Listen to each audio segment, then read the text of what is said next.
Hello, gang, and welcome to Investing in Hawaii. My name is Fuzzy Jardine. And my name is Zasha Smith, aka Invest with Zasha.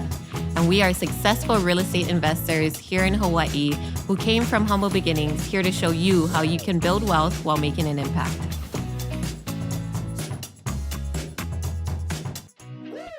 We're here with Ryan, who has been to a few of our events and has been a successful investor in just a few months. So we wanted to give him a chance to share a little bit about himself and his story.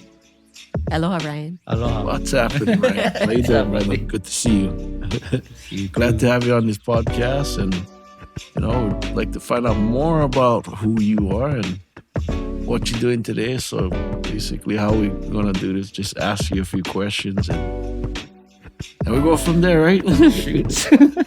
So born and raised, where you born? Where were you born? Born and raised on the Big Island. Oh, right on. Yeah, and then I moved here in 2009.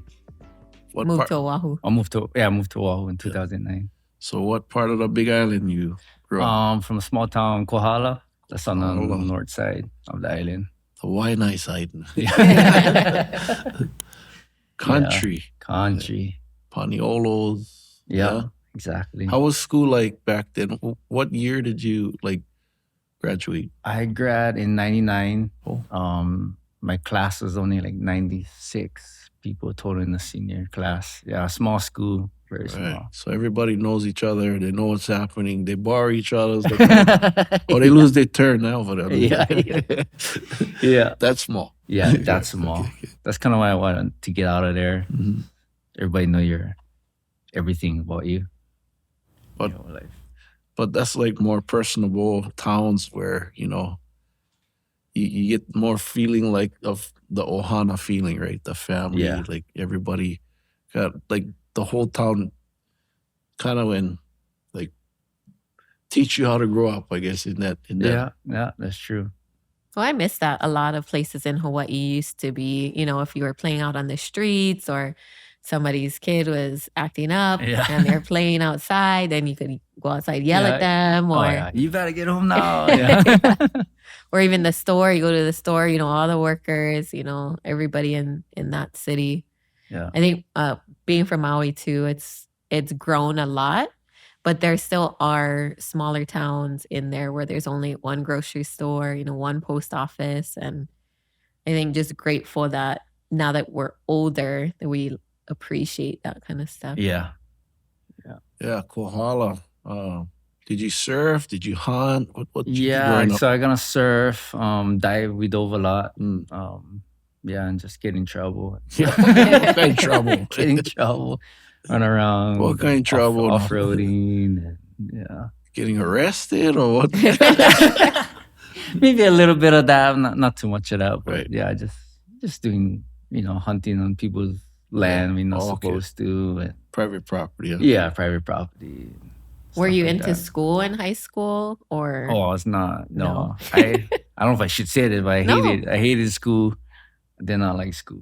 Right. At the time, I didn't see the point. Now, I understand school, but back then I was like, what is school for? What are we learning all this for? Mm. And so I was happy. My family was happy when I got C's. They was like, yeah, good job. You got a C. When my brother and sister, they had to get A's and B's. So, Are you the oldest? No, I'm the middle child, yeah. So The my forgotten one. Yeah, I forgot. I was happy to see, so I get shoes right on. Make you kids proud. Yeah. Well, so how did you transition from high school? You didn't really like school itself to moving to Oahu, and what did you do after that? I kind of wanted to just get out on my own from the small community and just figure life out and do things on my own, make my own mistakes. So I kind of moved to Oahu after I graduated, I think. And then I was doing whatever here, I forget, doing whatever, then moved back home and then came back here. What was it like, I guess, living on your own, or did you find other friends to move with, or how did you I get by? just found some friends and then I was working at TNC. It was my first job here, I think. Yeah, TNC is my first job. So I knew at the time I was gonna be okay because I was a hard worker. I didn't mind working, doing anything. I love to work, and so I just came here and worked, and I liked it. I don't like making mistakes, but I like doing it on my own timing, I guess, and just learning. And So you chose to work for TNC. Is that because you like to surf? yeah, Okay. yeah. So I wanted their clothes and just be in that vibe, work surf shop and go surf after. And What was your starting pay when you can you remember? Because I think it was was a while ago, huh? $7, I think. My I kind think of pay. Yeah. $7 I an think it was hour. $7, Wow. and I was like, yeah, like getting So you paid. really needed that employee discount. I did, then. yeah. Oh yeah, yeah, And you were renting with friends when you came to Oahu, or like family? yeah. Renting with like friends of the family kind of thing. Yeah. So they helped me out a lot, and I learned a lot from that. And Nice.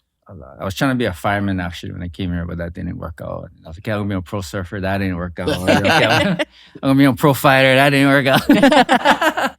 Hey, we could dream big. At Yeah, I least was you dreaming tried. big, but didn't work out that way. But that's okay. Yeah.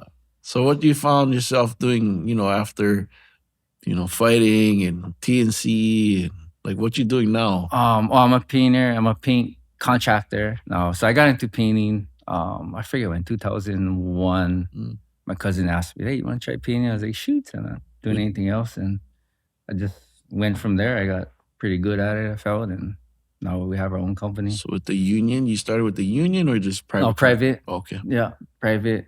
So I was actually, when I moved back to Big Island, that's when I started painting, and then came back here, and then just kept going. And is that where you met Fuzzy? Yeah, and that's where I met. Yeah. That's where I met Fuzzy. He was cleaning windows and almost every day, I think, right? You guys were there. We cleaned there Monday through Friday. Yeah. So we're there too, Monday through Friday. Yeah. And I see him and it's like, "Wow, this guy's cool." Surfer. I need the surfer guy. I was like, "Wow, this guy's cool." And right. Yeah, we got along. And then, I know painting too. So I was like, kind of clicked. My grandfather was a painter and sandblaster. So I knew what, in your mind or your job, what you were doing, can relate to, Yeah. And then I was a window cleaner, cleaning all these windows. And when we kind of ran across each other, it was like, really talked about surfing mostly because that was more on my focus. Right. Because I had come out and I was like, okay, I'm gonna be on pro surfer again, go back down that road. And like you said, it wasn't for me because the money wasn't there. Right. It was fun, but it wasn't gonna pay the bills. So yeah. Well, it's funny too, when we started the business, the contractor business, I thought about I was like, oh, maybe I'm gonna try and get a hold of. I don't know what happened, but I just never tried to reach. Well, I didn't know your number and stuff, but it didn't work out. But I thought about you. I was like, oh, maybe Fuzzy, come. Oh, I paint. I would have painted. I'll be like, you know what? I'll come work for you, because like me and yourself, you said you're not afraid to work. And in fact, that was the first thing I went to was the union, because my grandfather had friends that, I think I went to, what is the companies? Endo, not Endo, but oh man, I can't remember the company. But I went to one of the companies so I came home in 2007. And at that time, the market kind of started crashing and the unions never had any work. So the guy said, well, better you go sell cars. We don't have work. So I was kind of bummed out. So ended up, I met with Wade, the guy Wade, the manager that I was working with at Kahala Hotel. And I remember Wade. He got me in as a window cleaner. And I started at $7 too. Oh, yeah? In 2007. In fact, yeah. And then I, worked my way up to becoming the manager. He left because he went to another part of the company, and then I was managing, after him. Nice. So, but it was funny to come across you and hear that, I'm lending to Zasha. Like, what? This sucky girl. To be fair, actually, because I didn't know. Yeah, I saw her on social media, so I reached out to her. And then when I invested with you, right, then I started seeing you, and I was like, wait, Fuzzy's doing this too. I was like, oh wow. So I might have invested with him first. All good though. Yeah. It is the business, and we're proud that you took action with the money that you can sleep and your money make you money. Yeah. Obviously, it's with a good person that knows what she's doing, and it's secured by the projects that she was doing or doing right now, and you'll get your money back and what she promised you. So yeah, no better person than Zasha. But Yeah. Well, I'm just, from the time that you contacted me and then we met up and you started coming around to our events, it was really nice to see that you, like a few of the other successful students, just started taking action. Like, okay, I align with these guys. They're local, I trust them. And so I'm going to take this chance. I'm going to do something different, step outside of the box and just go for it. And so maybe tell us a little bit about your first flip or your first deals, and then also what made you think about like diversifying. So our first flip it's on the Big Island, actually where I'm from in Kohala, and my cousin then brought me the deal because we knew we wanted to invest, and they're like, "Hey, you want to partner up?" I was like, "Yeah, shoot, let's do it." So that was the first flip there, and then I came to your guys' workshop. Was that the taxing workshop? And then you guys pretty much held our hands. It was a great thing, and then end up getting the land for 10,000 square feet for 16,000. Which is like crazy. Deals like, or cheaper than? Oh, that's deals. Yeah. Yeah, there's almost, I think, about 40 students who came to that event, and only a couple of you guys actually won the bid to buy a property. And so I know you were there with your mom. Yeah. I was there with my mom. How was that kind of bringing your mom into this new world that you were getting into? It was really cool. So she could kind of see, because even in the painting that we do, she doesn't really know what we do. And then I told her about the investing. She's like, "What do you mean investing?" I'm like, "What?" So bringing her that, she kind of saw, and really that helped, like your mom, right? She saw, she's like, "Oh, this is actually a good thing. It sounds real, and, can do it." So when we went to the event, she was like stoked, like, wow. And then she didn't know I was gonna stand up and what do you call bid? Oh. And she was like, "What are you doing?" I didn't even know. I was just like, I felt like competition because everybody had other people, not even local too. I think that's what got me. Had non-local people, and they're like winning bids, and I was like, wow, this is kind of one of us got to get something. So I'm like, whatever. The next one I saw on my list, so I'm gonna go for this. So I just, you know what, just stand up and go. And I remember kind of eyeing out people like, "Bah, this is mine, but stop." I remember that was kind of my strategy. No, I'm gonna go in kind of hard, and then Fuzzy I didn't know Fuzzy was beating against me. Good. I just didn't see you because you was below. We were up. I was by Skylar. This guy Skylar, another partner that is up on the Big Island doing flips. So he was actually on the computer, and he was sitting like above me. And even in that event, I seen Andrea Tupolo was above. I was like, holy crap! Like there was a lot of action. And what was your take from that? Like, cause was that the first tax auction that you went to? that was first. And like for me, my first one was like, I seen a lot of people that wasn't from Hawaii, and the amount of properties that these people were buying, they're like, of course, knew what they were doing, and that's why I felt like we needed to put something out there to educate, folks like you, locals, that you can buy properties at, discounted. Like you bought them at like, I would say a third or even way lower than what the retail price is. Right. The fact that there was, an acre of land on the Big Island starting at like 2,600, I think was the cheapest one. That was like, that's when I knew, okay, for sure we need to go there. And then the fact that there are all these, people from the mainland buying up these properties. I know there was some a little bit backlash from other locals who are used to going to the auctions and then bidding, and they were just question us like, "Oh, how come you're bringing more competition?" But like I had told Fuzzy before, it's not really competition. It's if another local person gets a property versus someone who's out of state who doesn't really care, or who's just going to sit on the land and not even use it. I think it's more important for us to showcase like, hey, here's how you can still afford to buy a piece of land for your family. Yeah, and we really shared it for locals. It was really for locals. My whole thing is to help local community first. And we're not against other people not from Hawaii. Mm-hmm. It's just like, give us first crack, because we're born here. For the ones who were born and raised, and you don't have to be Hawaiian.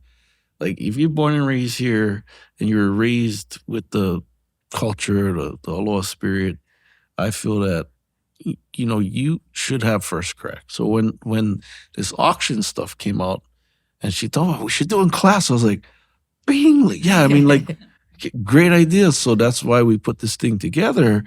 And I feel like if there's another auction that's gonna come out, I think we definitely gonna put something else again together. Yeah. Was it good? I mean, It was really good, and that's what drew me in is how you guys are trying to help the local community get land, like, and just teach. I was just like, oh man, this is cool. Like, that's what drew me to you guys. How you guys want to help the local people.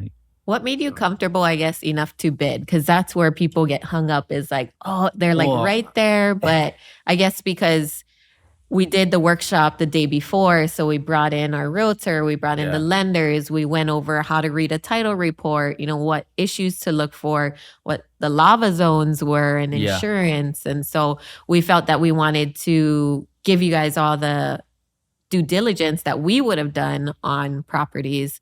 But what kind of helped you transition from, okay, I learned all this yesterday, tomorrow I'm gonna bid? Or were you ready? Or once you got there, you're like, yeah, I okay, wasn't ready at all. And I was like, bro, I'm not gonna. When the first one went off, I was like, bro, I'm not doing this. Like, there's no way. Like, and you gotta like stand up and all that. I was like, no ways. But like again, I seen other, because I wasn't comfortable. I just wouldn't randomly just stand up. But yeah, from seeing the non-locals, just a lot of them was being taken from them, and I was just like, bro, one of us locals gotta try and get them. So that's what made me just frick them, just. But also you ran your numbers, right? Like, you got it at a good price. So that really helped in the first day when you guys was doing all the numbers and sharing all the information. That totally helped, because without that I wouldn't have done nothing. Right. Because Fuzzy, you was talking about like where to invest, where to stay away from, and that really helped. And then so we actually drove out to some of the properties to check it out. So having that info really helped. Without that, just so that you can make an informed decision. Yeah, because if you just show up, you see all these properties, you're like, oh, right? Yeah, we kind of had a game plan. Like you said, you guys give us a list.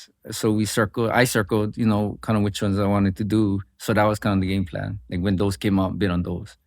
But then everybody else was taking them. You make me feel proud, bro. Like seriously, like, because we definitely meant it for you to succeed, for a local person born and raised, like to get the knowledge that we had and share it. Because when I went, I was like, the first couple auctions, like, holy crap, this like, non-native like was winning bids for like $4,000 for quarter-acre lots, and not like just one. She walked away with like 10. I was like, bro, I'm upset at you. I'm very upset, but I can't do nothing. So I'm gonna educate myself on this whole tax stuff and come back, and be ready to buy land back so that I can, and also educate others that, shoot, this is here and nobody taught it. Nobody's teaching it. And I think it was a niche that was hush-hush for years, bro. This has been going on for years. Yeah. And the Big Island, the reason why there's a lot of auctions or tax deed auctions or a lot on the list is because a lot of people bought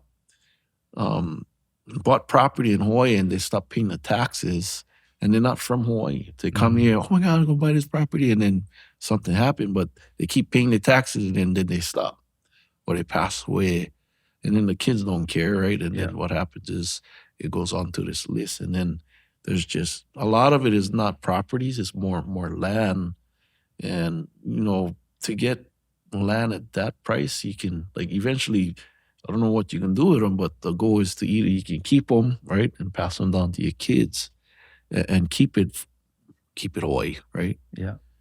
Well, and that made me realize as well, because I was going to the foreclosure auctions at the courthouse, and the same thing is, like, I kind of showed up there and there was maybe a couple locals, but then most of the people that were there didn't live here or on Maui. And when I went there, I'm like, oh, hey guys, like, I read about this, like, on Google, like, Bigger Pockets was talking about going to the courthouse and going on the courthouse steps. And so I was like, oh, where do I stand? What do I do? And they're just like, nobody would talk to me. I was like, oh, okay. Yeah. This is how I it is. see. Yeah. But I ended up talking to some of the attorneys who are a little bit nicer, and they just kind of filled me in on the process, because before that, I didn't know that every state is different. Even for us in Hawaii, every county is different, every island is different. So you have to be mindful of the stipulations that every city has. Mhm. Yeah. So what now, man? What you doing now? Like, I know you're a painter. You still doing painting here on Oahu? Yeah. You get your like what happened at Kahala Hotel after that, when like I dug out, because I'm going full into real estate, so that's why you started like, hey, where's this guy? Yeah.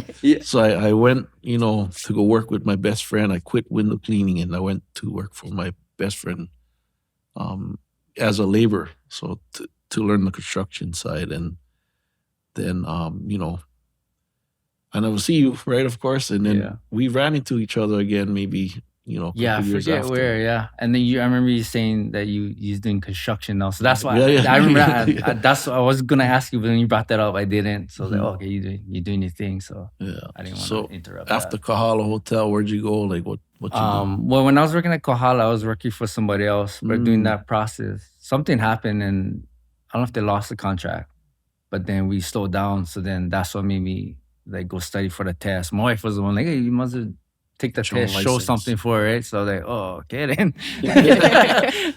So yeah, I took the test and stuff and got the my license. And then Kahala was actually our first. They was like, hey, once you come work for us for like a month, then once you get your license, then you can do your thing. And then from there, I had clients from Kahala. They're like, working on their houses and stuff. And then at other hotels, they found out that we had our license, and I already built that relationship from before. And then they'd call us to work over there, and then it kind of took off. Right. So as a painter, I mean, I know if you're a well-known painter and you're a good painter, like how much money can you make as a painter? Well, as a painter, I think you make a lot of money. For me, I'm not a hustler. I'm not a business whatever savvy guy. So I was just like show like whatever. Yeah, we take this, we take that. But I think our first year we didn't make much. Like 100,000, but that's as a whole. I gotta make expenses. Not much. Yeah. I was an engineer making 70K. Well, that's okay? like not take home. I gotta pay Yeah. expenses and all that. And Same. then after It's it my grew, salary. Yeah. like 250, and then it Right. grew 350. We didn't break $500,000 yet, but I mean, Right. it's good money. So that's not without like hustling. It was a lot of work, but not Right. like hustling as a business person. I could have Mhm. hired more people Right. and whatever. So what is the difference between working for somebody you're like what you can say, working for somebody at first and then creating your own business? How much of a difference is that? Was it a harder step?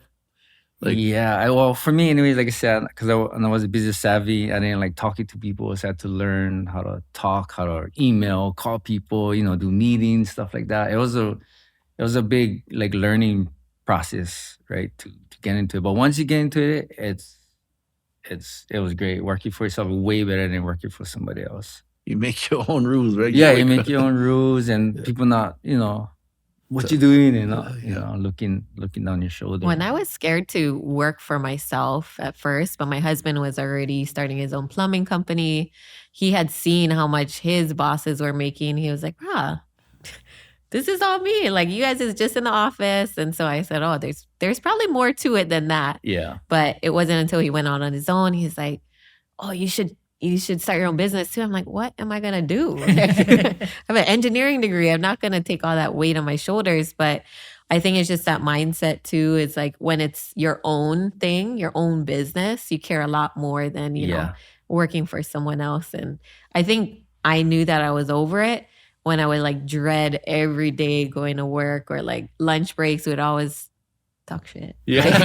Like, I'm gonna quit Yeah. tomorrow. Like, and all our coworkers had grand schemes of what our new businesses were gonna be and what we're gonna start up. And it's just interesting now coming full circle when I see my old coworkers, and they're like, wow, I'm so proud of you. I'm like, yeah, come invest in me. They're like, oh, too risky. I'm like, oh my God, here we go. So how is it like when you see your coworkers and, people that you used to be around, and what's that transition work been with, like? Yeah, well, it's like same thing. Like I talked to them about, now, starting our own business, right? And then now that we investing, I try and talk with them about that. And same, they're like, what, investing? Like, are you crazy? Or just put them in the bank, you get whatever, interest on that. I was like, no, right, you can make more, And but I'm learning myself how to educate them on the opportunity of, investing their money, however way, passively or the other one. Well, and I think too, once they see like proof of concept, then it's easier Yeah. to show. So Yeah. a lot of people don't know that when I started investing, they think, oh, I either had a lot of money, which I didn't, or two, I had my family and friends invest with me and they didn't. My sister just started investing with me last year after 4 years of doing it. And then now my mom is finally, coming to the events and being like, oh, okay, this is what you're talking about. Oh, okay, I think you're successful enough now. I think I trust you. And I'm like, oh my God, here we go. So sometimes it's like I tell people, it's okay if your close family and friends don't get it. Just surround yourself by other people that are successful, that are making it happen, because that will then lead you to be kind of like the leader of your own little group. And once they realize and open their eyes that, hey, this is not a scam, I'm not crazy, this is something that will help you build wealth alongside me, and we can do it all together. Yeah, so going into like from painting, going into investing into your first, project there on the Big Island, how much other projects besides the one that you are doing now or did, and now what you're doing now?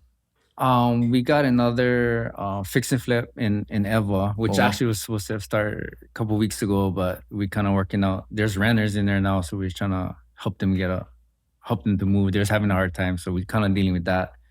And then we have one in the work. How'd you find the deal though? Like, from a friend of a friend, we introduced us, and then found out that we were a contractor, and we worked on, because as a painter we did a lot of flips for other people. Okay. So they found out like we're good at that too, not just painting. We can flip and we get the connections and all that. So he was tired of looking for the contractors and dealing with all that. He was more like, go find the deals, talk to people. So he's like, hey, why don't you guys just do the flip and I'll do my thing. And so it worked out great, that partnership. So he brought us into the deal, like, hey, I have this, let's just split it. And so he found the deal, and then you did the manage the job. Well, we're gonna we're gonna manage, or we're gonna work on it ourselves and then manage whoever. If we gotta sub things out, and we're gonna do that. So what is the potential on that one? Like, what is you guys put? What's the story behind, on that project? Because you said there's renters in there, so you guys got to kick them out, or? Yeah, so it's kind of kicking them out, but so that was his property.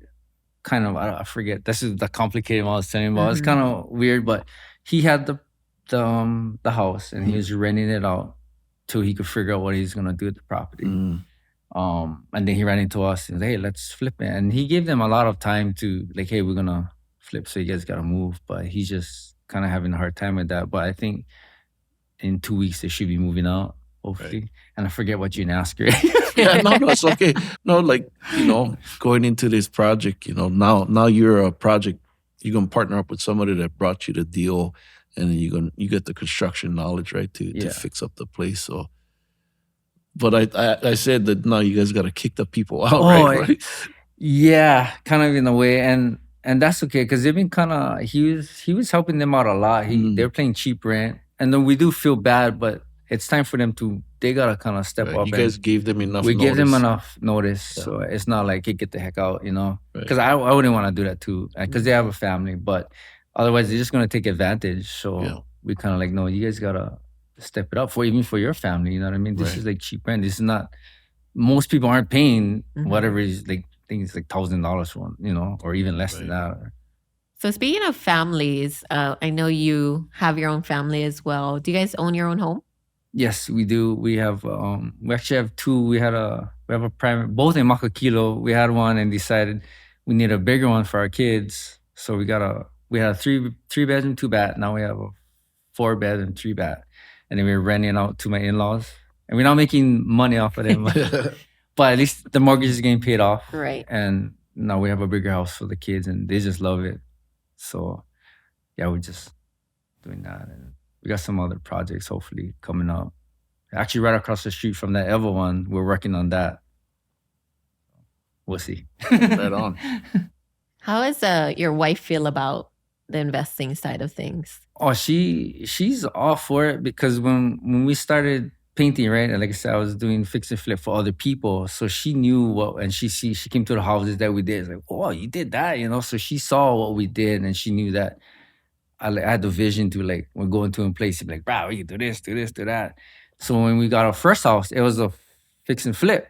And I was surprised that she wanted. I was like, yeah, honey, just check this out. And she saw it. She said, yeah, this is the one. I'm like, what? Really? Like, it's all bossy in there. But she said, no, I know that you're going to plan in your head. Mm-hmm.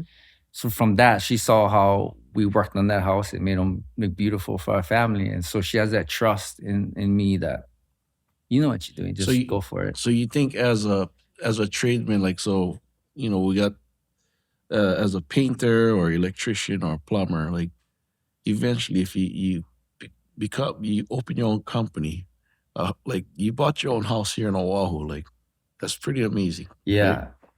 That is pretty amazing. I thought we was gonna have to buy out of state. I was really discouraged because we tried for a couple of years and it just fell through. And I'm like, bro, there's no way we're gonna afford. We gotta go mainland and then just give. Yeah, because a lot of locals think that it can't be done, right? And it is challenging because of the market and how much it is here in Oahu. But like for you to say that you did, you know, purchase a home with your family is amazing because, wow, you're born and raised from Kohala, bro. You bought something in Oahu and like, and the appreciation of the property that you have right now you're living in is only going to go up and up and up and up. And shoot, it's just a awesome story, bro. So stoked for you. I know, I'm pretty stoked. I mean, like, just the way things worked out. I mean, only God could have worked out. It was like crazy how it worked. We were supposed to have another house, you know, those affordable housing, but it was just kind of too small for us. And like I said, I saw that one and it just went bam, bam, bam after that. When I think you're open to being a little bit more creative, like, it was a fixer-upper, so it needed a lot of work. So you didn't buy it at market value, which I think a lot of people, that's where they think, oh, I can't buy it because I can't afford it. Yeah. You might not be able to afford the $1 million house, but maybe the $300,000 condo, you know? So I think the biggest thing is people realizing that when they say, oh, I can't afford a home in Hawaii, maybe you can't afford the home that you really want that's all fixed up and brand new and $1 million, but you can't afford a $300,000 condo, maybe a $400,000 fixer-upper, maybe somewhere in Waianae, but you know. But you just suck it up for the interim and at least you own something. And that's my biggest piece of advice to people is that ownership opens up so much more doors to you. And especially in Hawaii, things only appreciate. So even if you have, you know, a payment that seems a little bit high now, you can always try to refinance later, or you know that you're gonna, like, my home every year probably appreciates like 100 to 200,000. We bought it at 413. We put in 60,000 in 2019, and today it's worth 1.2 million. Yeah. Wow. Just by sitting there. Yeah. And that was our main goal, just to get something. That was just buy them what it is, just buy them, like, you know, because I didn't want to feel like I was getting kicked out of my own land, or, you know, in Hawaii. I didn't want to feel that. And I wanted my kids to not feel that. I wanted them to have something, you know, their roots here in Hawaii. So that was the goal, and that's why we just went for it. Like, let's just do it as a fix-up or whatever. We'll figure it out, and we did, you know, and it worked out. So did you have kids at that time too? Oh yeah, we had all three at that time. So we just putting them to work, and they loved it though. So and that's so awesome to know that they got to see that. They got to see the fix. At first, they're like, "Why are we buying this?" You know, they wanted the big house and all that. It's like, no worry, we're gonna make them cherry. And they got to work on it, and they actually love it. They always ask, like, "Dad, you wanna get another flipper? We're like, come help," and all that. You know, so they're interested, and I'm trying to teach them how to, you know, slowly invest their money and stuff. So slowly, hopefully, they carry on, like. Hey, it just feels so good to sit and talk story with you. Really appreciate you, you know, coming to this podcast and talking story with us. And appreciate you. You know, guys. what can you share with others? What books that you read that you can share? You know, well, our last guest said they didn't read books. Oh, so Yeah, I see we that. can say that the top two takeaways that you have from when you started. Maybe one, what was the biggest resource? Maybe it's a book, maybe it's a YouTube video, or some kind of podcast that you listened to that really helped you change kind of your mindset. And this is gonna sound cheesy, man. I keep bringing that up, but it was your guys' two Instagram thing, because I didn't believe in social media. I was like, bro, this stuff is all fake. And even when I saw you, I was like, bro, what you talking about, Zasha? Like, who are you? Like, you making this money and all that? And I just kept listening. I was like, you know what? There's only one way to find out. Like, just message her and whatever. Like, see what happens. And then you ended up, reaching back out. And then when I saw Fuzzy, I was reading, I don't know Fuzzy and all the stuff that he was about, building in Hilo and building for his local family. I was like, bro, this is what I like, dude. This is right. You can do it. Like these local guys, local sister brothers doing it, then I can do it too. Right. So that was a big thing for real. Like even though I keep saying it to you. So you don't like read books then? Yeah, I don't like read books, but James and Giant Peach. That's probably the only book I probably read all the way through.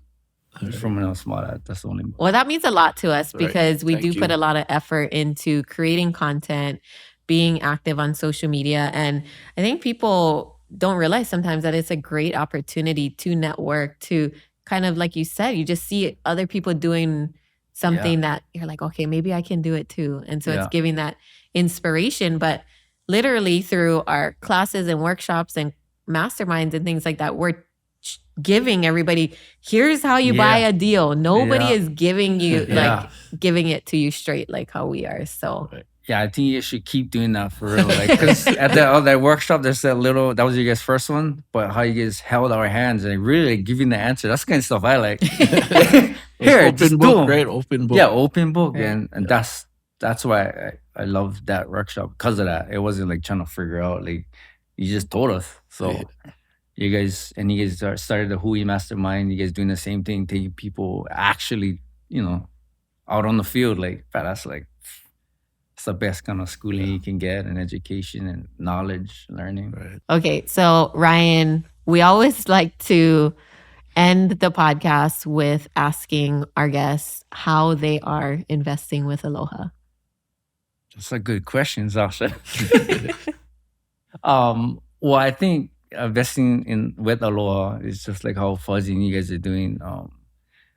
That you get this houses or properties, right? And then you kind of heal the properties. And then we like to try and sell to local families and to keep them here in Hawaii.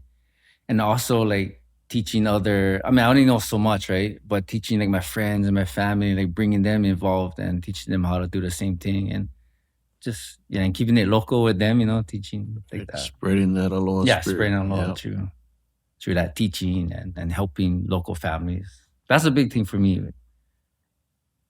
Helping local families. I love that. Brings joy to my heart. Okay. Okay. So how can our followers or people follow you, or how can they get in touch with you for painting business? Give you more work. One of my personal Instagram got hacked. I don't know if you guys got hacked, so I don't have that. But you can reach at Ryan Painting LLC, I think it is. Yeah. We'll link it in the show notes. Yeah. So, and then just call me out. 971209. Oh, give me not your number. Yeah. Check on your way first. Yeah. Thank you so much for coming on the Investing in Hawaii podcast with Zasha Smith and I'm Fuzzy Jardine, and we appreciate you, right? Thank you guys. Thank you. Mahalo for watching, and we hope you guys got a lot of value. If you want more information, go to huimastermind.com, or you can reach us at our social media platform on Instagram at HiFuzz and at Invest with Zasha. Mahalo. Mahalo.